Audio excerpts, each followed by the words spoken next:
میرے بھائیوں اور دوستو، اس وقت ساری دنیا کے انسان، کیا کافر کیا مسلمان، وہ منشاہی زندگی پر چل رہے ہیں۔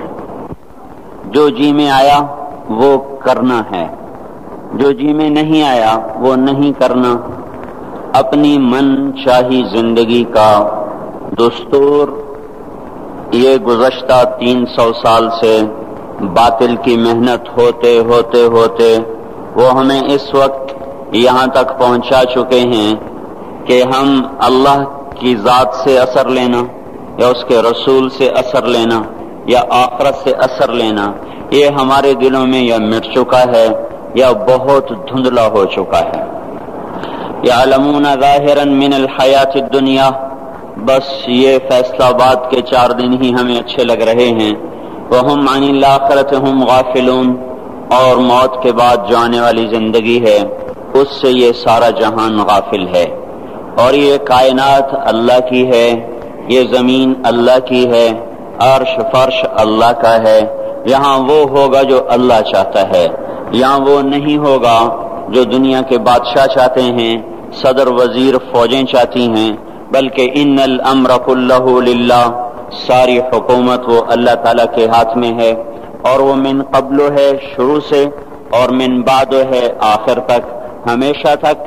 اور وہ ایسی حکومت والا ہے کہ جس کو زوال کوئی نہیں، کل یوم هو فی شان، جس کا مقابل کوئی نہیں، ما کان معه من الہ، جس کا کوئی شریک کوئی نہیں، لم یتخذ صاحبۃ ولا ولدا ولم یکن له شریک فی الملک، جو کسی سے پیدا نہیں ہوا نہ اس سے کوئی پیدا ہوتا ہے، لم یلد ولم یولد، سارے جہان کو بنایا خود بننے سے پاک، سارے جہان کو مارتا ہے مارتا رہے گا، خود موت سے پاک ہے، سارے جہان کو مارتا ہے مارتا رہے گا، خود موت سے پاک ہے، سب کو بنایا بننے سے پاک، سب کو مارا مرنے سے پاک، اپنے ارادوں میں وہ کامل ہے، ما شاء اللہ کان، وہ جو چاہتا ہے کرتا ہے، وما لم یشاء لم یکن، وہ نہ چاہے تو کوئی کروا ہی نہیں سکتا، وما تشاءون الا ان یشاء اللہ رب العالمین، تم بھی اللہ کے محتاج ہو، تمہارا چاہا بھی تبھی پورا ہوگا جب اللہ تعالیٰ بھی چاہ لے۔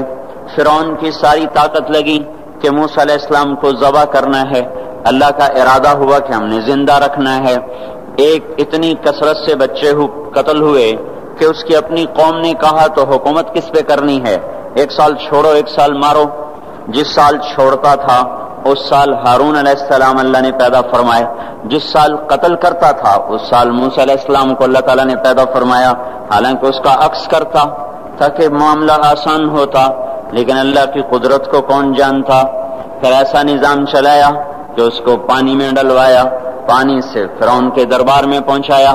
موسیٰ علیہ السلام کی والدہ غمگین، جب یہ دریا میں ڈالوں گی یا ڈوبے گا یا مرے گا، اور اس سے بچانا چاہتی ہوں تو اس موت میں جا رہا، تو اللہ تعالیٰ نے ارشاد فرمایا فَإِذَا خِفْتِ عَلَيْهِ فَأَلْقِيهِ فِي الْيَمِّ، اسے سمندر میں دریا میں ڈالو، وہ دریا اسے کہاں لے جائے گا، فَلْيُلْقِهِ الْيَمُّ بِالسَّاحِلِ، وہ دریا اسے ساحل پہ پھینکے گا، وہاں سے کیا ہوگا، يَأْخُذْهُ عَدُوٌّ لِّي، میرا دشمن فرعون پکڑے گا، وَعَدُوٌّ اللَّهِ، اس کا بھی دشمن ہے، اس کو پکڑ لے گا۔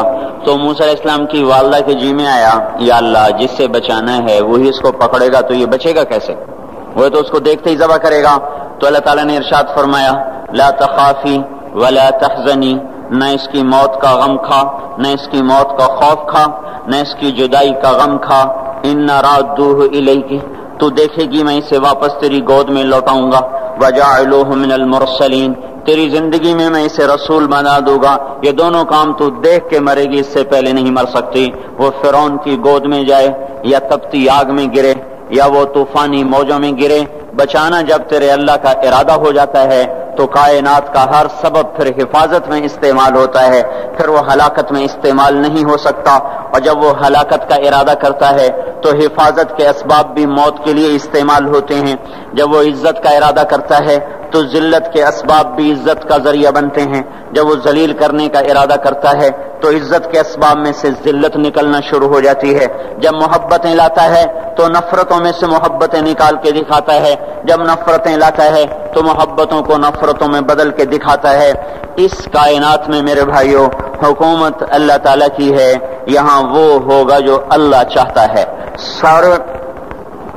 ساری کی ساری نمرود کی طاقت استعمال ہوئی کہ ابراہیم کو آگ میں جلا دو اور اسے ڈال دو، اور لکڑیاں کٹھی ہوئیں، ڈھیر لگایا گیا اور ایسی آگ دہکی کہ اوپر سے اڑنے والا پرندہ بھی اس میں جا کے گر کے راکھ ہو جائے. اب ابراہیم علیہ السلام کو پھینکنے کا وقت آیا تو ان کو قریب جانے کا کون راستہ ہی کوئی نہیں. ابراہیم علیہ السلام سے کہنے لگے تو خود چلا جا. وہ کہنے لگے میں کیوں جاؤں، تم نے جلانا ہے پھینکو مجھے. اب پھینکنے کا طریقہ کوئی نہیں، قریب جائیں تو خود جلتے ہیں. شیطان نے ایک ہتھیار بنا کے دیا غلیل کی طرح، اس میں ڈال کے پھینکا، کپڑے اتارے، رسیوں سے باندھا.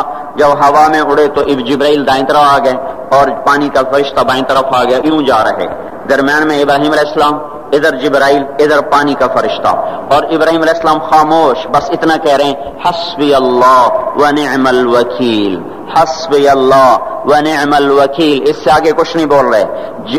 اور ادھر پانی کا فرشتہ اس انتظار میں ہے کہ ابھی اللہ تعالیٰ فرمائے گا پانی ڈالو، آگ بجھاؤ. جبرائیل اس انتظار میں ہے کہ یہ مجھ سے کچھ کہیں تو میں آگے کروں. تو جب دیکھا کہ ابراہیم بولتے ہی نہیں ہیں تو وہ بے قرار ہو گئے کہ یہ تو جائے گا تو جل جائے گا. جبرائیل بھی تو یہی جانتے ہیں کہ آگ جلاتی ہے. کہنے لگے ابراہیم آپ کو کوئی ضرورت کوئی نہیں. تو فرمایا اما الیک فلا، ضرورت ہے پر مجھے تیری کوئی ضرورت نہیں. اما الی اللہ فنعم، بے شک اللہ کا ضرور محتاج ہوں پر تیرا محتاج کوئی نہیں. جا رہے، جب جبرائیل سے بھی نظر ہٹ گئی اور پانی کے فرشتے سے بھی نظر ہٹ گئی تو اللہ تعالیٰ نے براہ راست آگ کو حکم دیا نار کونی بردن وسلام علی ابراہیم، اے آگ ٹھنڈی ہو جا سلامتی کے ساتھ میرے ابراہیم پر. تو اللہ جل جلالہ نے ایسا ٹھنڈا فرمایا، اس کی گود کو ایسا، اس کے شولوں کو گود بنا دیا. شولوں نے ابراہیم علیہ السلام کو گود میں لیا جیسے ماں بچے کو چارپائی پہ لٹاتی ہے، ایسے آرام سے انگاروں پہ بٹھا دیا. آگ کو شفاف بنا دیا، یہاں تک کہ ابراہیم علیہ السلام کا باپ آزر جو جانی دشمن اور قتل کے در پہ، جب اس کی نظر پڑی تو اس کی زبان سے بھی بے ساختہ نکلا نعم الرب ربک یا ابراہیم، اے ابراہیم تیرے رب کے کیا کہنے، کیا ہی زبردست ہے تیرا رب. میرے بھائیوں